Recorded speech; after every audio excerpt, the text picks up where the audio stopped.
Snohomish Conservation District, since 1941, working together for better ground. Hi, my name's Cameron Coronado. I work for the Snohomish Conservation District, and I'm also part of our Plant a Row campaign. Today we're here at my house in Snohomish, Washington. I live in a small duplex. I have a very small yard and thus a very small garden. But in this compact space, I'm able to grow a lot of food for my local food bank. All right, now it's time to make my first harvest of my Plant a Row garden to take to my nearest food bank. So before I started harvesting, I made sure to check our food bank mapping tool to make sure there was a food bank in my area that was accepting fresh produce today.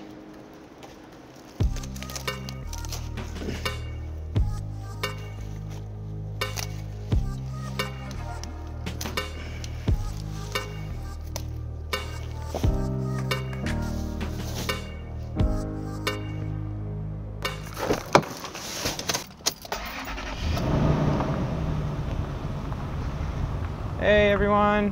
Hi, do you have a donation? I do. I have some fresh kale and lettuce grown from my garden. I'm part of the Plant a Row campaign. That's great to hear. We love getting fresh fruit and vegetables from the community. Every bit counts. That's right. Let's see how much this weighs. Awesome. Would you like a receipt for that? Yes, please.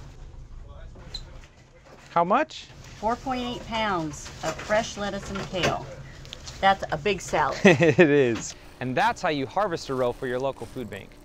Now I know 5 pounds of produce may not seem like a lot, but if we all come together to grow high quality, nutritious food like kale, cucumbers, lettuce, peas, beans, squash, zucchini, whatever it may be, we can really make a huge difference.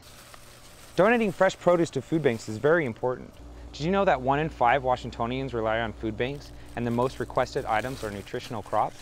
With your help, we can fill the bellies of those in need with fresh, nutritious food go right in your backyard. And don't forget, food banks love to take your excess fruit, like apples, pears, peaches, and plums. If you have extra tomatoes and strawberries, bring those in too. Don't let any food go to waste. Now, let's review the process of how to plant a row for your food bank. Visit our website and pledge to plant a row to receive free seeds from the Snohomish Conservation District. Step 1. Plant your garden and watch it grow. Step 2. Consult your food bank mapping tool and see which food bank is closest to you and what days they receive fresh produce. Step 3. Harvest your fruits and vegetables. Step 4. Deliver them to the nearest food bank. Step 5. Ask for a receipt and make sure they record the weight of your donated produce. Step 6. Post your photos to our Facebook group and share all the great work that you're doing. Interested in joining the Plant a Row campaign and helping your community? Visit our website or give us a call for more info. Happy gardening!